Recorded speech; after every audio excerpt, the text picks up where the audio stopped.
बच्चों, first year के आज फर्स्ट ईयर पॉलिटिकल साइंस के पेपर सेकंड का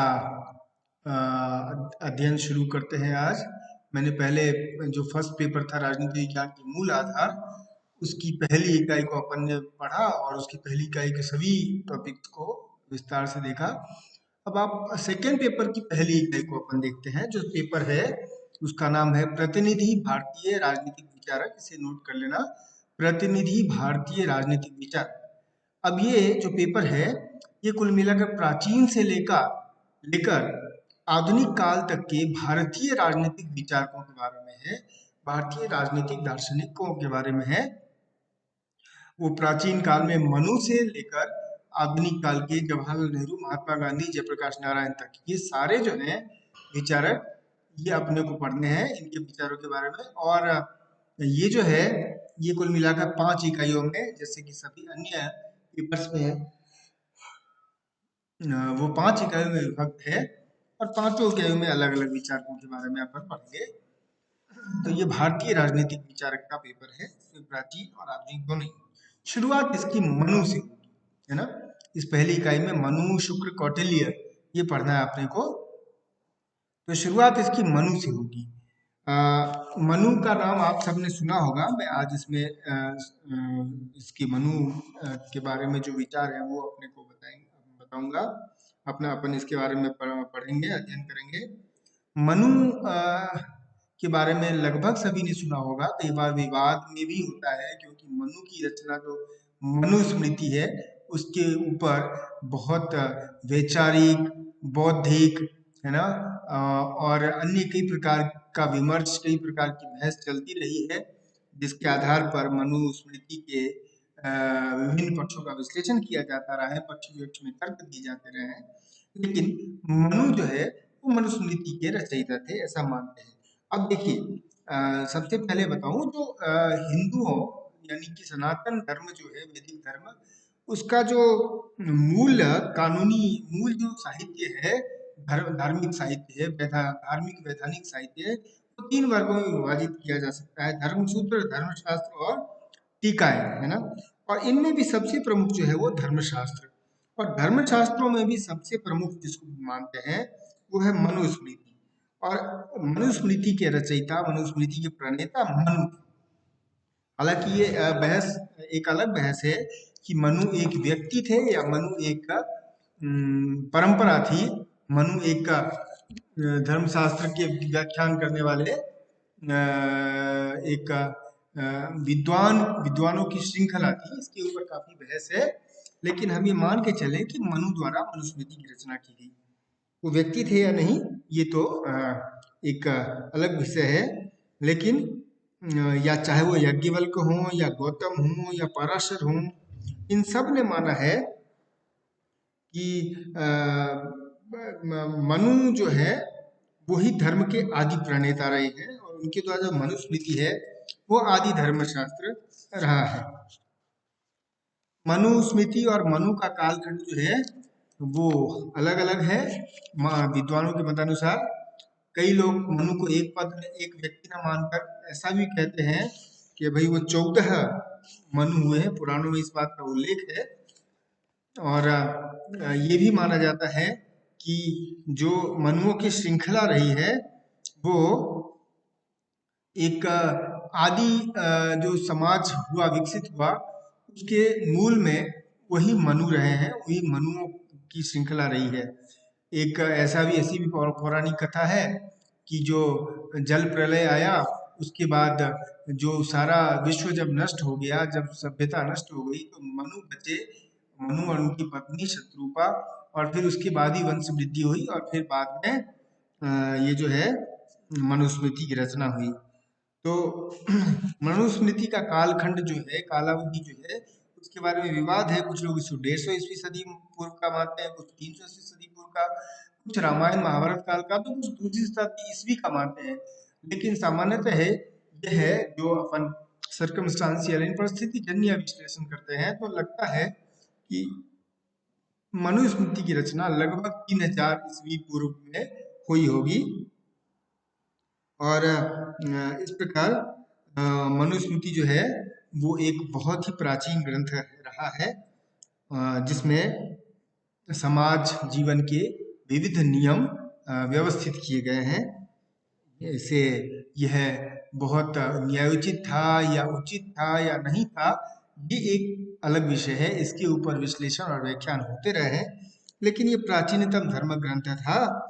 और इसलिए जो एवी कीथ हुए हैं बहुत बड़े विद्वान पाश्चात्य विज्ञान, उन्होंने कहा है कि इसकी तुलना यानी मनुस्मृति की तुलना प्राचीन काल के लुक्रेटियस के महाकाव्य से की जा सकती है।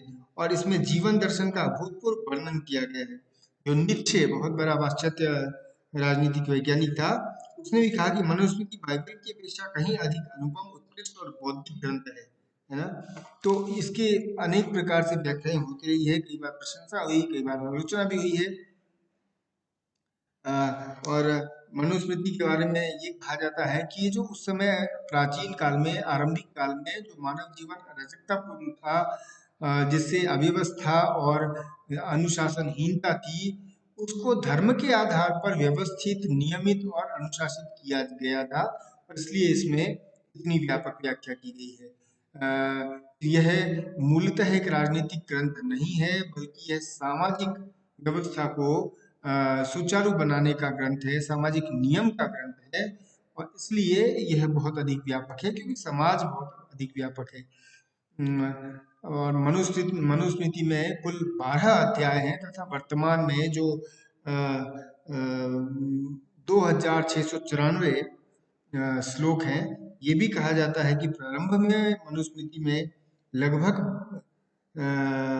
12,000 1 लाख श्लोक थे, और बाद में 12,000 रह गए, और वर्तमान में तो ये 2694 ही श्लोक रह गए हैं। और मनुस्मृति के वर्तमान जो है उपलब्ध वो 12 अध्याय के विषय अलग अलग हैं, जैसे संसार एवं विभिन्न प्राणियों की उत्पत्ति, जाति, कर्म, संस्कार इत्यादि की विधियां, फिर ब्रह्मचर्य की समाप्ति के बाद समावर्तन, पंच महायज्ञ, नित्य श्राद्ध विधि इत्यादि, ऋतु ब्रह्मचर्य, जीविकाओं के लक्षण, गृहस्थ आदि के नियम, भक्ष्य तथा अभक्ष्य पदार्थ, मनुष्यों के लिए शुद्ध रहने की सुनिश्चित नियम, वानप्रस्थ और संन्यास आश्रम की विधियां, व्यावहारिक विवादों का निर्णय, राजधर्म, न्यायालय में साक्ष्य के नियम, वैवाहिक संबंध के विधि, स्त्री और पुरुष के धर्म, धन आदि संपत्तियों का विभाजन इत्यादि, पाप से निवृत्ति हेतु प्रायश्चित, विभिन्न जातियों की उत्पत्ति तथा कर्तव्य,